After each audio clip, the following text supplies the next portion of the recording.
இப்படி ஒரு மோசமான மாமியாரா? தன் மருமகள் மாசமா இருக்கான்னு தெரிஞ்சு பார்க்க வந்த மாமியார் மருமகள் குடிக்கிற ஜூஸ்ல பாய்சன் கலக்குறா. அதை பார்த்த ஹவுஸ் கீப்பிங் லேடி இந்த மாசமா இருக்கிற பொண்ணு அந்த ஜூஸ் குடிக்க விடக்கூடாதுன்னு நினைச்சு அந்த மாமியார் மேல தண்ணியை கொட்டுறா. உடனே அந்த மாமியார் அந்த ஜூஸை கீழே வச்சுட்டு அந்த ஹவுஸ் கீப்பிங் லேடியை கண்டுபிடி திட்டுறாங்க. உடனே அந்த மாசமா இருக்கிற பொண்ணு மாமி நான் தொடச்சி விடுறேன் அப்படின்னு சொல்லி அங்கிட்டு கூட்டிட்டு போய் தொடச்சி விட்டுட்டு இருக்கா.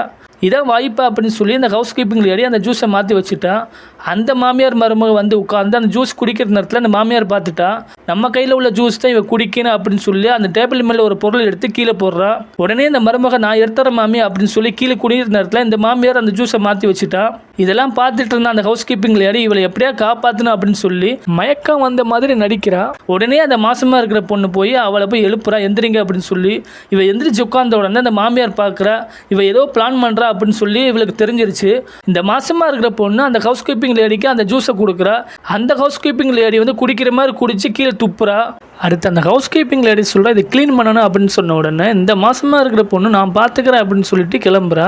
இந்த மாமியார் வந்து அந்த ஹவுஸ் கீப்பிங் லேடிட்டு சொல்கிறா உனக்கு எவ்வளோ பணம் வேணும்னு நான் தர்றேன், இந்த விஷயத்தில் நீ தலையிடாத அப்படின்னு அந்த ஹவுஸ் கீப்பிங் லேடியை பார்த்து சொல்கிறா. அந்த ஹவுஸ் கீப்பிங் லேடி சொல்கிறா இது உன் பையனுடைய ஒய்ஃபு, என்னுடைய பையன் வந்து என்னை மட்டும் தான் நினைக்கணும், வேறு யாரையும் நினைக்கக்கூடாது அப்படின்னு சொன்ன உடனே இந்த ஹவுஸ் கீப்பிங் லேடி சொல்கிறா இதெல்லாம் தவறான விஷயம் அப்படின்னு சொன்ன உடனே இவன் என்ன பண்ணிட்டான் டக்குன்னு கண்ணத்தில் அரைஞ்சிட்டா.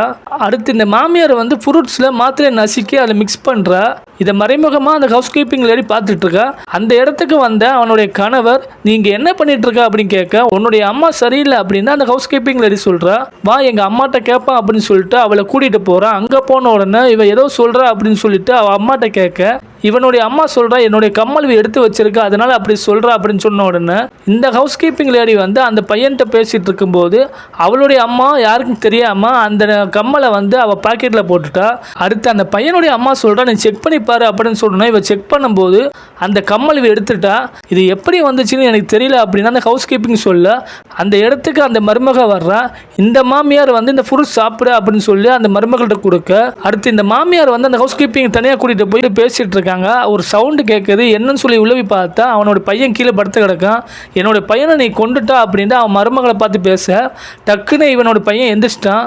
இதுக்கெல்லாம் காரணம் நீ தான் அப்படின்னு சொல்கிறான். இவனுக்கு எப்படி தெரியும்னா கொஞ்ச நேரத்துக்கு முன்னாடி அவனோட மனைவி சொல்லிட்டா இப்படிலாம் நடந்துச்சு, ஹவுஸ் கீப்பிங்கை வந்து உங்கள் அம்மா கணத்தில் அரைஞ்சிட்டாங்க அப்படின்னு எல்லா விஷயத்தையும் சொன்ன பின்னாடி இவனுடைய அம்மா தான் பாய்சன் போட்டு இவளை கொல்ல வந்தான்னு தெரிஞ்சிருச்சு.